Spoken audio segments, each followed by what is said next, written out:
Olá, torcedor tricolor, seja bem-vindo de volta ao canal Grandes Momentos do Jack. E no vídeo de hoje vamos falar sobre essas movimentações dos bastidores do tricolor, com o Joinville prevendo um orçamento de 15 milhões de reais, e também sobre as primeiras entrevistas para gerente de futebol.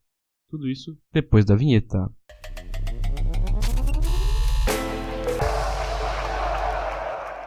Na semana passada, no sábado, dia 7 de abril, o Jack teve uma rodada tripla no Catarinense da base para esquecer. Com 3 jogos fora de casa, o clube saiu com 3 derrotas. O Sub-15 perdeu para o Barra por 5-1. O gol tricolor foi marcado por Ícaro aos 12 minutos do segundo tempo. O Jack já perdia por 4-0 no momento. Na sequência, foi a vez do Sub-17 enfrentar o Barra e foi derrotado por 2-1. Murilo, aos 38 do segundo tempo, marcou o gol para o Jack. Na hora do gol, o Joinville já estava perdendo por 2-0. Já o Sub-20, jogando em Chapecó contra os donos da casa, foi derrotado também. Os gols tricolor foram anotados por Kainan, goleiro da Chapecoense, fazendo contra, e Guilherme, aí a favor, já no final do jogo. Com os resultados daquela rodada, o Sub-15 caiu para a 8ª posição com 3 pontos, o Sub-17 saiu do G4, indo para a 5ª posição com 4 pontos, e o Sub-20 foi para a penúltima colocação, sem marcar pontos nos 3 primeiros jogos. Mas como depois da tempestade sempre vem a bonança, no último sábado foi o momento de redenção para a molecada jequiana. Com rodada tripla em casa, o Joinville enfrentou 3 vezes o Brusque e venceu em todas. Começando pelo Sub-15, a equipe do Jack venceu por 2-0. Murilo marcou aos 14 do primeiro tempo e Vinícius fechou o placar aos 36 do segundo. Com a vitória, a equipe subiu para a 4ª colocação com 6 pontos, voltando à briga pelo G4. Já o Sub-17 venceu com gol solo de Murilo Nogueira e subiu para a 3ª colocação. A equipe juvenil chega a 7 pontos em 4 jogos e está a 1 ponto da liderança. No Sub-20, com muita luta e sufoco, o Jack venceu também a equipe do Brusque por 2-1. Tauan abriu o placar para o tricolor aos 7 minutos do primeiro tempo e aos 3 minutos do segundo tempo, Yuri empatou para os visitantes. E o gol da vitória tricolor saiu aos 48 do segundo tempo, através do meia Christian. Esses são os 3 primeiros pontos que a equipe soma no campeonato. Dessa forma, o Joinville subiu para a 8ª posição, ainda um pouco distante do G4.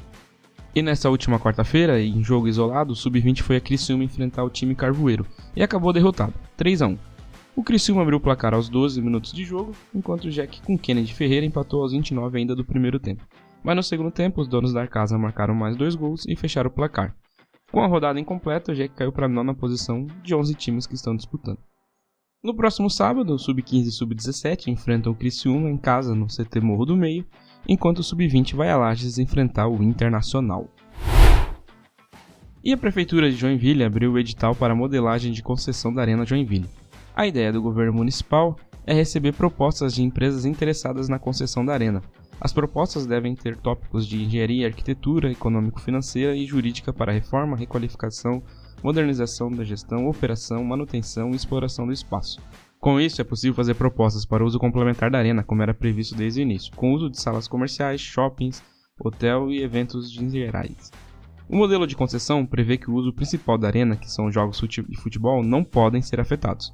Porém, se espera o uso com outras modalidades esportivas e até shows culturais, o que já vimos atrapalhar muitos jogos pelo país, inclusive de times do eixo Rio-São Paulo. O que nos resta é aguardar para ver como o novo vai conseguir atrapalhar a vida do Joinville Esporte Clube. Lembrando que um projeto parecido foi feito com o Centro Eventos, que garantiu uso para vôlei e futsal, mas com novas regras e até com pouco tempo disponível para treinos, inclusive dificultando o uso para a Superliga de Vôlei, já que o regulamento prevê que a equipe adversária tenha treino no ginásio um dia antes, o que a concessão do Centro Eventos não previa. No vôlei, foi só comentar por aqui que a derrota vem. Jogando em casa, o jogo da volta, precisando de uma vitória para se classificar para as semifinais, a equipe da cidade fez feio. Tomou 3-0, sendo que só disputou o segundo set, tomando vareio nos outros 2.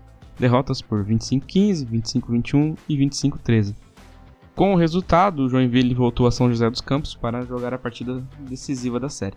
Quem vencesse estaria nas semifinais. E novamente, os comandados do técnico Peu surpreenderam, nova vitória por 3-1, sendo todos os sets vencidos por margem mínima, com 28-26, 23-25, 25-23 e 26-24. Com isso, o Joinville faz história e se torna a terceira equipe a sair da Série B e chegar às semifinais da Superliga na sequência. E com o calendário corrido, depois da vitória na quarta-feira, o Joinville ficou em São Paulo para enfrentar o SESI do craque Darlan, e por muito pouco não saiu com a vitória. No primeiro set, chegou a ter 5 pontos de vantagem e acabou perdendo por 25-23. mas na sequência virou o jogo, vencendo por 25-21 e 35-33 num set que levou quase 1 hora para terminar. Porém, o dia era de Darlan, que em determinado momento do jogo passou a receber quase todas as bolas de ataque da equipe paulista. O jogador quebrou o recorde de pontos em um só jogo da Superliga, fazendo 48 pontos. Quase 2 sets inteiros só ele pontuando. O recorde anterior já era dele, 41 pontos. Com essa atuação fantástica, Darlan carregou o César nas costas e ajudou a vencer os últimos 2 sets, 25-22 e 15-13. O jogo de volta será na quinta-feira, às 18h30 no Calhansa. Se o Joinville vencer e forçar o terceiro jogo, a partida será jogada em São Paulo novamente, aí na segunda-feira, 22/4, às 18h30. Já o Orgulho da Cidade segue 100% na LNF. Jogando em casa pela primeira vez nessa edição de liga, o Jack Crona Futsal venceu a equipe do Umuarama. Na volta do capitão Xuxa, afastado por 11 meses por conta de uma lesão no joelho, o tricolor goleou a equipe paranaense por 5-1. Os gols foram de Fernando, Kevin, Éder Lima 2 vezes e Xuxa. Os melhores momentos completos você vê aqui no canal. Com a vitória, o Jack é líder com 9 pontos em 3 jogos. O tricolor é o primeiro no saldo de gols. Pato e São Lourenço Futsal também estão com 9 pontos. O próximo jogo da Liga Nacional é apenas no dia 22 de abril. O Joinville vai para Foz do Iguaçu encarar o Foz Cataratas. E na última quinta-feira, o Joinville venceu a Recopa Santa Catarina. Enfrentando o AD Cunha Porã, o Jack venceu por 6-1 no tempo normal e 2-0 na prorrogação. O campeonato, que é uma disputa entre o campeão do estado, o Jack, e o Cunha Porã, campeão da Copa Santa Catarina, foi disputado em 2 jogos. Na ida, a equipe tricolor usou uma equipe sub-20 e acabou perdendo por 2-0. Essa é a segunda taça do ano. Antes disso, o Joinville havia sido campeão da Taça Gramado, tradicional competição que abre o ano do futsal. O Joinville volta às quadras na próxima sexta-feira, enfrenta o Atlântico de Erechim pela primeira fase da Copa do Brasil de Futsal. E na semana retrasada, o TSJD marcou um julgamento contra o Jack por conta de um não pagamento de taxas devido ao jogo contra o Avaí pelas quartas de finais do Catarinense. O jogo gerou uma taxa de R$ 95 mil, que não foi pago pelo clube, pois o Jack encontrou divergências nos valores devidos. Segundo Datan Oliveira, o Jack questionou a federação e o clube optou por não pagar o boleto, até ter uma resposta. Porém, com a demora, o mesmo venceu e o Jack foi intimado a julgamento. Porém, o Joinville já dá a situação como resolvida, já que teve reunião na sede da federação para discutir o assunto. Em entrevista à equipe do jornal O Município, o presidente do Jack, Datan Oliveira, declarou que o clube precisa de um orçamento de R$ 15 milhões para os próximos 18 meses. O período compreende desde a Copa Santa Catarina deste ano, passando pelo Catarinense de 2025 até a Série D do ano que vem. O clube já se movimenta para isso e tem feito reuniões de planejamento constantes. Para chegar a esse montante, o clube vai precisar do aumento nos patrocínios, sócio, venda de material oficial e até tentar vender atletas da base. O presidente do Jack fala que até uma disputa na Copa do Brasil é importante para levantar esses fundos. Com isso, fica subentendido que o planejamento do Jack para a Copinha não passa mais apenas em disputar a competição para gerar tal espinha dorsal, mas também compreende agora vencer a competição, já que é a única forma que o Jack tem de chegar à Copa do Brasil em 2025, e daí receber os dinheiros de premiação, tanto da participação quanto de possíveis avanços de fase. A matéria completa está no site do jornal O Município. Com um projeto a longo prazo e com um orçamento previsto em 15 milhões, o Jack precisa investir num profissional experiente para comandar a montagem do elenco e escolher a comissão técnica. A diretoria comandada por D'Artagnan já começou a se movimentar nesse sentido, e 2 profissionais já chegaram a ser contactados. O primeiro é Felipe Gil, ex-executivo do Ercílio Luz, que aos 41 anos teve seu último trabalho na equipe do sul do estado. Contratado em março de 2022, ele ficou até dezembro do ano passado no clube. Em 2022 foi vice-campeão da Copinha. No ano seguinte foi um dos responsáveis por levar a equipe às semifinais do estadual, sendo eliminado pelo Criciúma.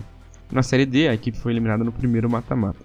Sem o profissional esse ano, o Ercílio Luz não garantiu vaga na Série D de 2025 e precisa subir para se manter com o calendário nacional. Antes de trabalhar na equipe de Tubarão, Felipe Gil foi coordenador geral da base do Santos. Segundo Bernardo Gonçalves, as negociações não evoluíram e o profissional acabou indo para o Atlético Paranaense, onde será gerente geral das categorias de formação.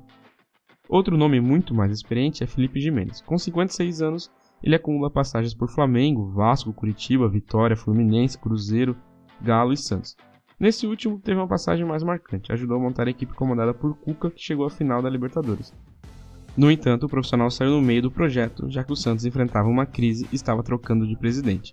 Em agosto de 2021, assumiu o cargo de executivo do futebol do Avaí. Nesse ano, o Avaí conseguiu acesso à Série A. Segundo a reportagem do jornal O Município, ele confirmou o encontro com a direção do Jack, mas negou que a conversa tivesse gerado em torno dele assumir algum cargo no clube. Na minha opinião, o Jack começou com bons nomes. Felipe Gil conhece o estado e, apesar de ter apenas um trabalho como gerente de futebol, é um trabalho sólido, colocou o Ercílio em condições de brigar por títulos estaduais, apesar do clube ter pipocado nas Copas Santa Catarina.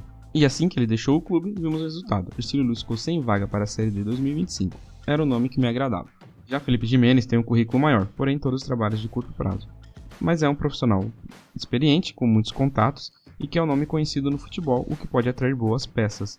Basta lembrar que os contatos do Nereu sempre nos ajudaram a conseguir bons jogadores, principalmente do Atlético Paranaense. E os nomes de César Sampaio e Léo Franco foram muito importantes para a montagem do elenco campeão da Série B em 2014. Essa movimentação da diretoria me agradou.